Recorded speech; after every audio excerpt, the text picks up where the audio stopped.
pupunta sa mga requirements na yan, Gino. Ipinamukha lang nila sa atin na hindi natin kaya gawin yung project. Gino, ano na to? Bakit kayo nagdesisyon nang hindi pinapaalam sa akin? Bakit? Papayag ka ba kung sinabi ko sa iyo ang tungkol doon? Papa,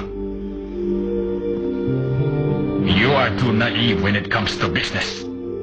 Masyado ka nang nagiging idealistic. Pero parang sinabi na rin natin, Papa, na ayaw natin ng fair competition. I don't want to risk this multi-million project just to give those low-class unqualified amateurs a chance. Ang sabi niyo sa akin, akong bahala sa damn art museum. That's because you have no interest in taking over the group.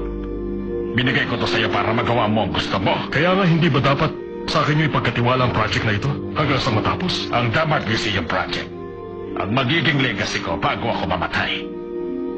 Kaya dapat lang na makialam ako. Bawiin niyo, Papa. The Damn Art Museum will be a new world at mabibigo tayo kung puro malalaking firms ang magko-compete. They are called big firms because they have already proven something in the industry. Kung hindi niyo babawiin, I have no choice but to resign. Sinabi ko na sa inyo, kaya ko siyang talunin. Pero bakit gumawa pa rin kayo ng paraan para harangin si Gino? Magpasalamat ka nga.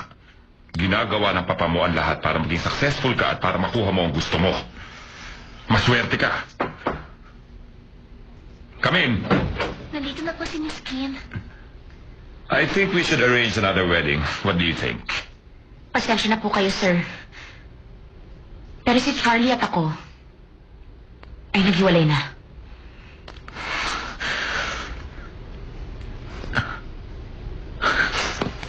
Mag-usap tayo sa labas. Sabi mo sa akin nun, naiintindihan ko ang gusto mo. Naalala ko pa yun. Bakit mo ba sinabi yun that night? Dahil ba sa pera? Dahil ba sa katayuan ko? That's why you agreed to sleep with me? I'd be lying if I say no. Kung ganun, bakit mo ito ginagawa sa akin? Mayaman pa rin naman ako, ah. Dahil hindi naman talaga ang pera mo ang habol ko. Sobrang in love sa'yo si Julia nun, kaya na-curious ako sa kung anong klaseng lalaki ka. At kung anong nagustuhan niya sa'yo. Lagi niyang sinasabi, kumusta na kaya si Charlie? Kumain na kaya siya? Minsan nakakainis dahil hanggang sa pagtulog namin, pangalan mo pa rin ang binabanggit niya. Dahil sa mga kwento ni Julian, naniwala akong ikaw na ang pinakamatino na lalaki sa buong mundo. Gentleman, matapang, at trustworthy. Pagkatapos hindi nagtagal, naisip kong baka inlove na rin ako sa'yo at ikaw ang hinihintay ko. Ang ibig mong sabihin, na in love ka sa lalaking minahal ni Julian? At hindi pala ako yung Lizzie? Ganun ba? Tama. Ganun na nga.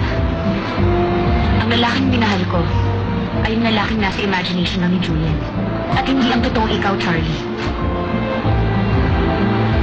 Ito ang totoong buhay. Hindi ako magiging maligaya sa imagination lang.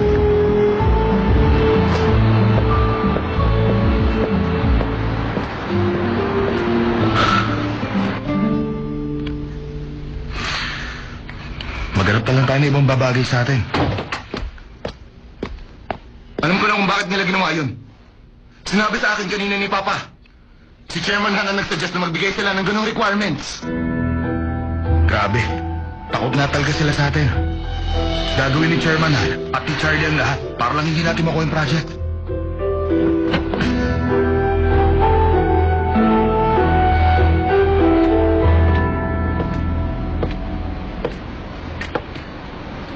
Mukhang hindi siya papasok ngayon, Gino. Yung tungkol siguro sa requirements ang ipinunta mo rito.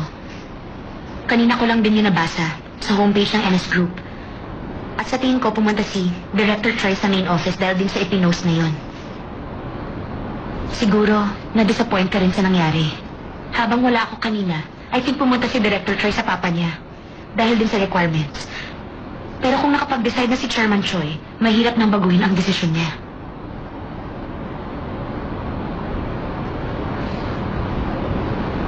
Gusto mo bang kumain na lang tayo sa labas?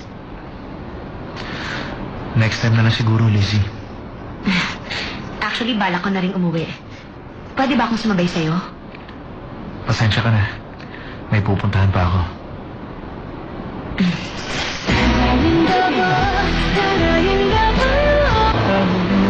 Si Chairman Han ang nagsuggest na magbigay sila ng ganong requirements. Grabe. Takot na talaga sila sa atin. Gagawin ni Chairman Han at ni Charlie ang lahat para lang hindi natin makuha yung project.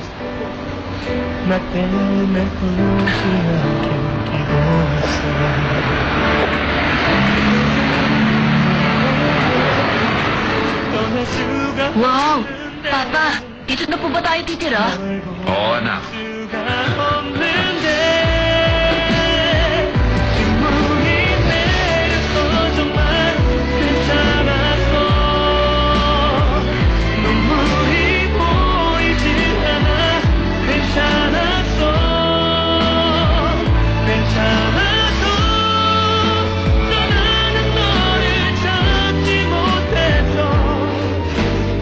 Bakit wala pa siya? Umuwi kaya siya sa kanila?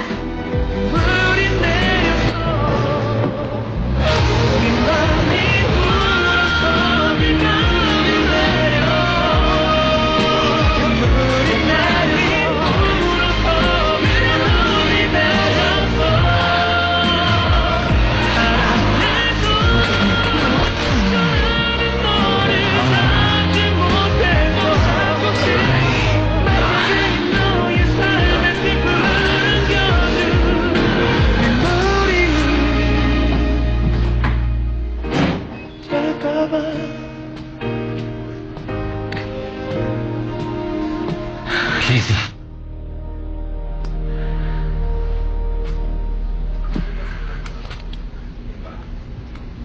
Ako na ang aalis. Ikaw nang bahala rito. Gusto ko rin sanang mag-sorry sa lahat ng kasalanan ko sa'yo.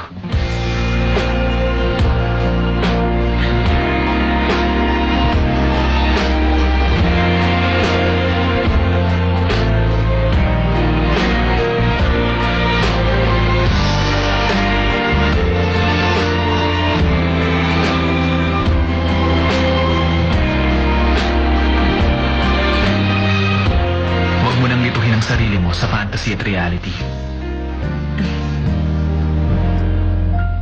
Hindi na.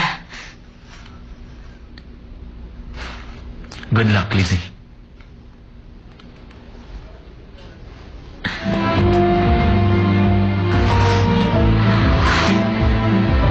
Sana sinabi niya man lang sa akin kung uuwi siya o hindi.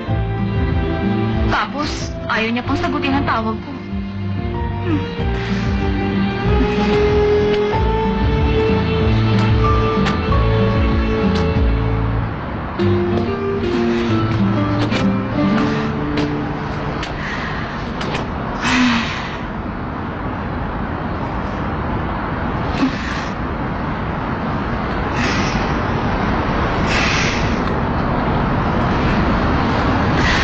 Mukhang hindi na siya darating.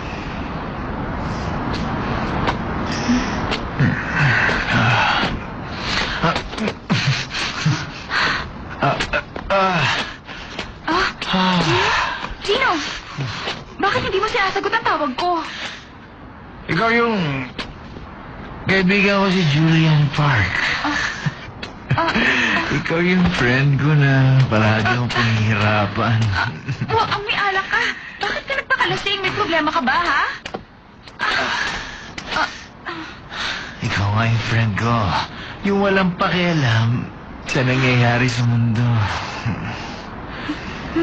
Napakasarap talaga ng buhay mo, alam mo ba? Julian, my dear Ay, friend. grabe lasing talaga siya. Ay, Gino. Halika na nga, pumasok tayo sa loob. Tutulungan kita. Ano ba yung problema nito? Ay.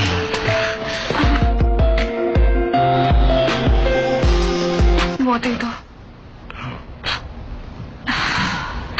Hindi siya yung tipo ng taong basta na lang magpapakalasing. Ano kayang nangyari? May mga oras na kailangan din natin magpakalasing. Hindi ko maintindihan ang sinasabi mo. Teka. Siguro nag-away kayo ni Arthur, no?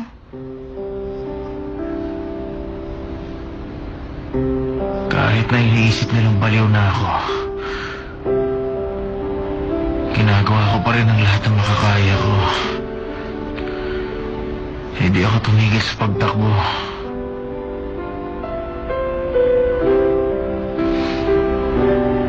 Kaya lang, wala pa rin nangyayari. Ako pa rin yung batang walang kayang gawin. Simula nang namatay yung papa ko. Isang batang punong-punong ng galit. Dahil sa pagkawala ng pinakamamahal. Isang batang walang ibang kayang gawin. Kundi ang magpatalo't umiyak. Ayoko na. Gino? Kahit anong takbong gawin ko, hindi ako makalis sa pwesto ko.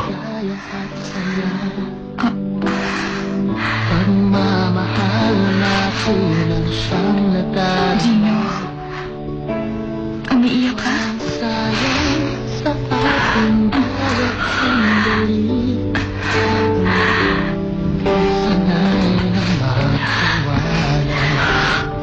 Gino, tama lang, ha? Tila ba walang hanggan? Sana ay di nakatapos pa. Akong itigil ka kailanman. Ayokong makikita kang nasasaktan.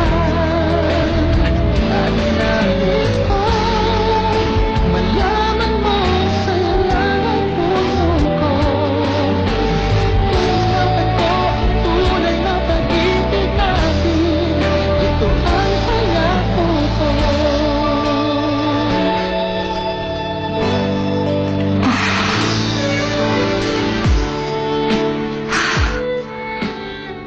Nakakaloka.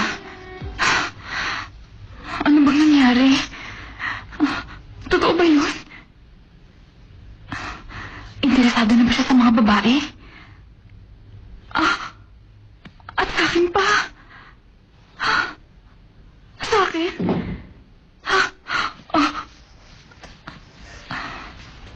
Papasok ka na sa work? Kagabi nga pala sa tingin ko, masyado ako maraming nainom na alak. Sana wala akong ginawang masama. Wala ka bang maalala kahit ano? Kung ganon, hindi mo rin naaalala na umutang ka sa akin ng pera bago ka matulog. Pinahiram kita ng 50, Gino. 5-10.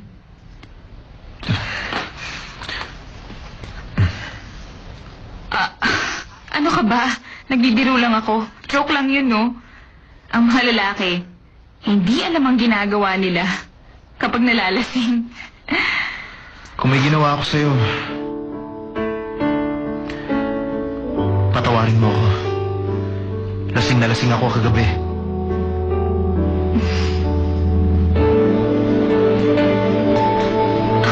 Ano ka ba? Walang dapat alalahanin ng magkaibigan sa ganung bagay. Wala yun. Sige na, pumasok ka na. Pagmamahal natin ang siyang nadarama. Walang sayang Tama. sa ating Napagkamalan niya lang akong lover niya. Pero hindi pwedeng kahit sino hahalikan niya. Kahit gaano pa siya kalasing. panahon na nagdaan. Tila ba walang hanggan? Sana ay di nakatapos pa. Akong itigil ka kailanman. Wala ka bang dignity? Stupid ka ba? Bakit? Bakit niyo ako sinasaktan? Sabihin mo sa akin. Ano kasalanan ko? Saan ako nagkamali? Bakit? Bakit niyo ako kinakawa mo? Gusto kong malaman. Thank you very much. Para sa akin, para kang isang mabuting ama at isang kaibigan. Masaya ako na nandito ka. Welcome to my home. Tanging ligaya ko'y sa piling mo sinta. Gusto mo makuha ang project na ito. Pero kung iniisip mo, nagamitin ang anak na dalaga ni Professor Park, napakasama mong tao. Dahil manloloko ka ng tao para lang manalo. Yun na lang ang mga gamit. Okay. Ilalagay ko na lahat sa mga boxes. Kailangan ko na lang ng truck. Hihintayin kita sa Saturday. Aalis ka na doon, Gino? Oh, wala nang rason para magstay ako. Tama yung gagawin mo. Pag nag-stay ka, lalo ka lang malulungkot. Mabuti pa, Gino. Kalimutan na natin ang mga nangyari. We'll find other projects. Marami pang kukuha ng services natin. Magtatawag-tawag na lang muna ako.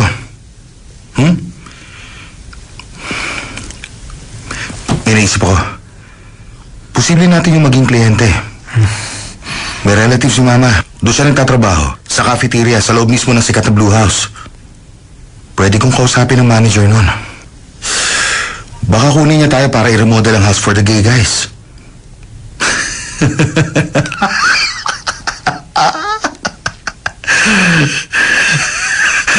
Tumawa ka naman!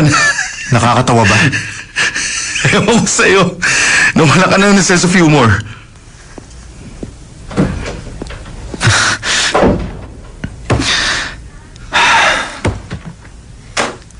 Kunin mo na yan. Ano to? Tarasan. You are in an office. Makipag-usap ka ng maayos sa kaharap mo. Advance yan sa design ng Children's Lounge. Pinabibigayan sa'yo ni Director Choi para i-cover ang preparation cost.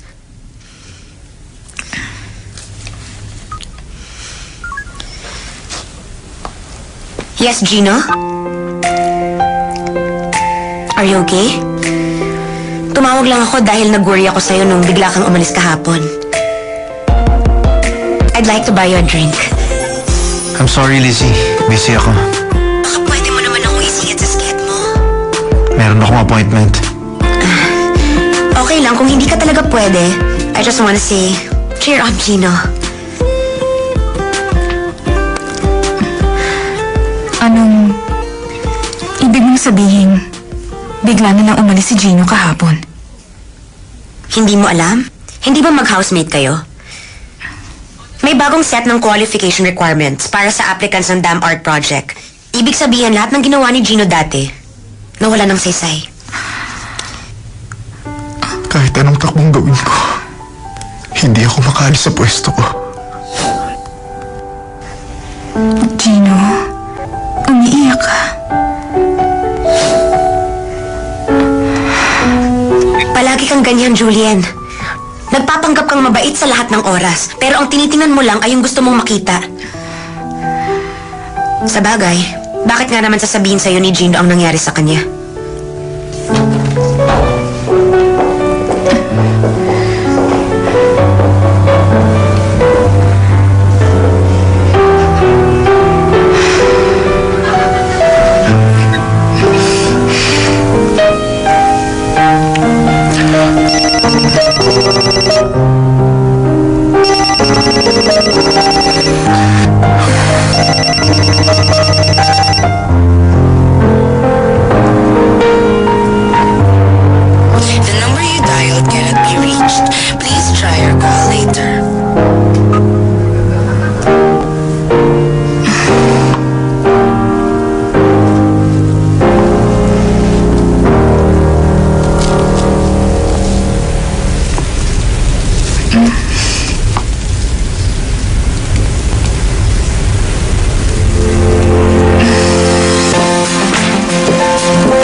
Makinig ka. Ito na ang bagong bahay mo ngayon. Dito nakatira ang older brother mo, mo. At pareho mong mahaba ang legs. Sana hindi mo na ako dinalhan ng roses. May bagay sa iyong pangalan. Little Gino. Dahil katulad ka niya.